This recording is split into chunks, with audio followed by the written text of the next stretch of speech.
Nous marquons ce samedi la journée mondiale des réfugiés. Derrière ce terme, des femmes, des hommes, des enfants contraints à l'exil, et ce pour diverses raisons. Elles peuvent être liées à leurs convictions, leur opinion, leur sécurité, leur mode de vie.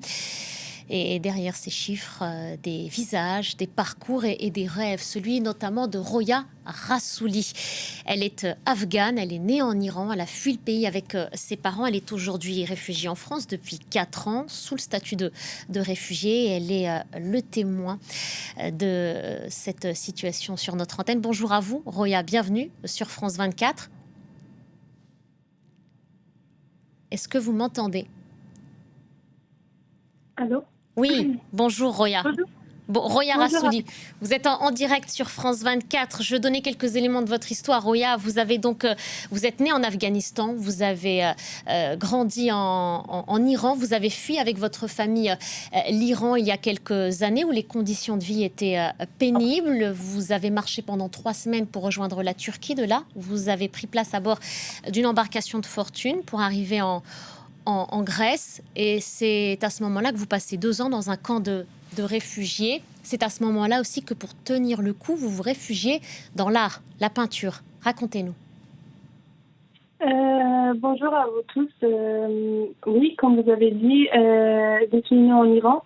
Mes parents sont nés en Afghanistan, mais ils sont trop petites quand ils ont quitté l'Afghanistan.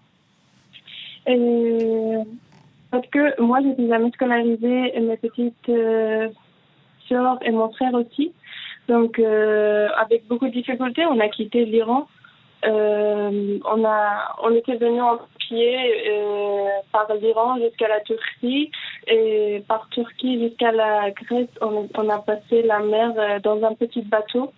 On était en train de couler dans l'eau, on était en train de mourir. Et que après beaucoup de difficultés, on était arrivé dans une petite île en Grèce. On a resté là-bas pendant 3 ans. Et c'était pas facile pour nous de rester là-bas parce qu'on était dans un camp réfugié, dans une petite tente, et que on a essayé vraiment de quitter la Grèce parce que c'était pas bon pour les gens réfugiés. Il y avait pas le camp réfugié, c'était pas en sécurité, et nous, on n'avait pas la chance d'aller à l'école et faire des études, je sais pas, avoir une maison et tout. Et avec beaucoup de difficultés, après 3 ans, on a quitté la Grèce et on était allé en Italie. On était cachés derrière dans un camion. Et je sais pas, ça a pris pour nous combien de jours, mais parce qu'on était cachés, on pouvait pas voir si c'est la journée ou si c'est le soir. Donc, après Italie, on est venu en France. En France, où vous êtes arrivé il y a 4 ans, vous avez le statut de réfugié. Votre traversée, celle que vous avez accomplie au péril de votre vie, vous l'avez dessinée d'ailleurs, vous l'avez peint, on vous voit à bord de cette embarcation de fortune. Vous arrivez en France, vous tentez de poursuivre une scolarité, vous intégrez une classe de seconde au lycée, mais vous n'étiez jamais allé à l'école avant. C'était impossible pour votre famille de vous faire intégrer une école en Iran. C'est l'une des raisons pour lesquelles vous êtes parti.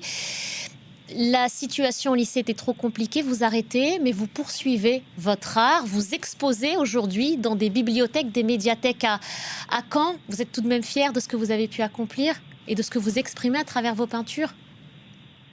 Oui, c'est ça. Quand j'étais en Grèce, j'étais trop déprimée, j'étais trop malade, j'étais trop triste, vraiment, parce que la situation qu'on avait, c'était pas facile. Tout ce qu'on a vécu dans notre voyage, c'était pas facile pour moi d'accepter, parce que moi j'étais petite, j'avais 12 ans. Et donc on a quitté l'Iran avec beaucoup de difficultés, et j'étais très très inquiétée par rapport à notre futur. Qu'est-ce que nous on va faire en futur, et donc tout ça m'a donné une raison pour commencer d'apprendre le rêve que j'avais quand j'étais petite. Et quand j'ai commencé de faire de la peinture, j'ai vu que ça m'a aidé beaucoup. Ça m'a donné beaucoup d'espoir. C'était comme si moi j'étais en train d'oublier tout ce qui était autour de moi, des problèmes et tout. Et pourtant, vous n'oubliez pas, Roya, vous n'oubliez pas ce qui se passe en Afghanistan pour les femmes de votre pays. Vous les dessinez, ces femmes afghanes. On a vu vos dessins à l'instant. qu'est-ce que vous vous dites? Moi, j'ai la chance d'être là. Elles sont toujours réduites au silence. C'est la réalité aussi de l'Afghanistan aujourd'hui sous le régime taliban. C'est quelque chose que vous voulez continuer de peindre. Pourquoi? Oui, dans mes tableaux, je parle des droits des femmes afghanes parce que là, ça fait des années qu'en Afghanistan, nous, on a ce problème que les femmes, les filles, ils n'ont pas le droit d'aller à l'école, ils n'ont pas le droit de travailler. Et même ces 2 semaines, il y a un grand problème en Afghanistan. Donc pour moi, c'est trop important de parler et transformer ce message dans mes tableaux. Et montrer qu'est-ce qui se passe en Afghanistan avec les femmes. Et à côté de ça, je montre ma culture aussi, parce que moi, je suis née en Iran. Et j'ai aimé beaucoup de montrer mon culture de l'Afghanistan, parce que on voit toujours une image qui n'est pas belle par l'Afghanistan.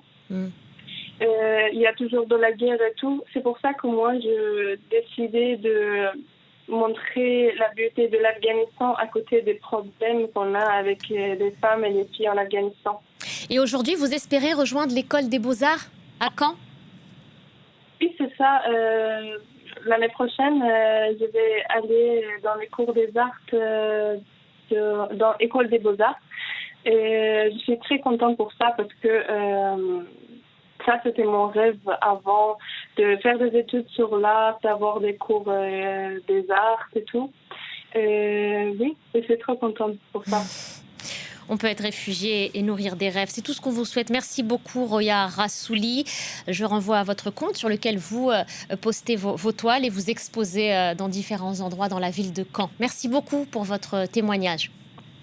Merci beaucoup à vous.